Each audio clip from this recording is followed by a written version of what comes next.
Քառյակն իշխանություններից պահանջում է ոլորտի թերություններն ուսումնասիրելուց առաջ բացառել էլեկտրաէներգիայի սակագնի բարձրացումը։ Խորհրդարանի ոչ իշխանական ուժերը երեկ երեկոյան տարածած հայտարարության մեջ հաշվարկներ են ներկայացրել։ Եթե ծրագրված թանկացումն այնուամենայնիվ լինի, ընդամենը 1 տարում սակագինը բարձրանալու է 40%-ով։ Քառյակի համատեղ հայտարարությունը ստորագրած Ժառանգություն խմբակցության ղեկավար Ռուբիկ Հակոբյանն ասաց, նոր թանկացումը մարդկանց համար կործանարար է լինելու։ Հոսանքի թանկացումը նշանակում է բոլոր ապրանքների թանկացում։ Հոսանքի թանկացումը նշանակում է աղքատության շեմը ավելի բարձրացում, մարտագաղթ, ամենակարևորը մեր ապրանքների մրցունակության բավականին լուրջ,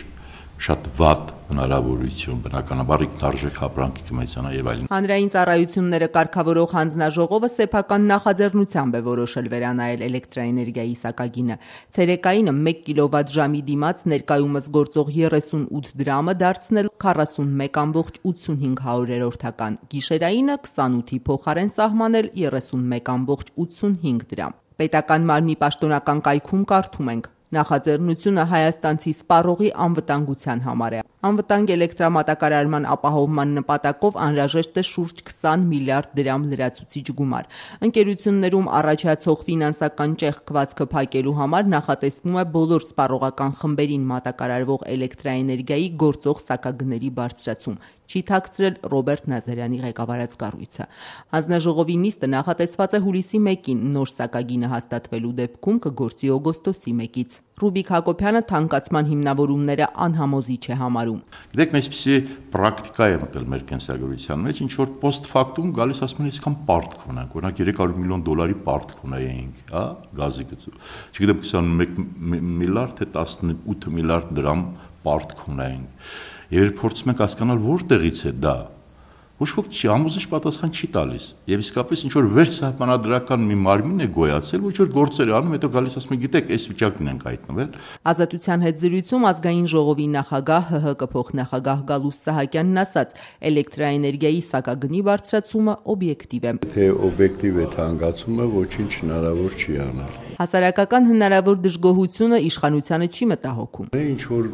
մարդիկ կլինեն, որոնք կդժգոհեն այդ թանկացումից, բայց այստեղ պիտի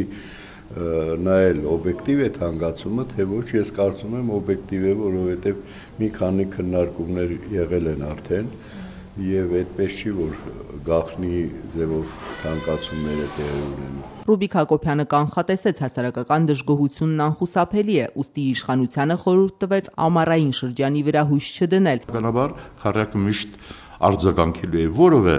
որոշման, որ այս ընթացքում կլինի։ Քառյակի անդամ կուսակցությունները համոզված են, էներգետիկ համակարգի մի շարք ձեռնարկությունների փաստացի սնանկ վիճակում հայտնվելը բնական մենաշնորհների կարգավորման ոլորտում տարիներ շարունակ իրականացվող ոչ արդյունավետ եւ անհամարժեք քաղաքականության վկայությունն է։ Ուստի իշխանությունից պահանջում են իրականացնել էլեկտրաէներգիայի համակարգի ամբողջական աուդիտ, բացահայտել ոլորտի անարդյունավետության բոլոր պատճառները, պատասխանատվության կանչել մեղավորներին, ձևավորել ոլորտի պետական կարգավորում։ Ռուբիկ Հակոբյանը ծիծաղելի է համարում մենաշնորհ ապահովելը, այնուհետև հայտարարելը, թե այն վնասով է աշխատում։ Հիշեցնեմ, Հայաստանի էլեկտրական ցանցեր ընկերությունը մեր սպառողներին էլեկտրաէներգիա մատակարարելու բացառիկ մենաշնորհ ունի։ Այդ որ խելագարն է, որ վնասով պետք է աշխատի, պահում է մենաշնորհը, վնասով է աշխատում, այդ իշ մահապարտներ են հայտնվել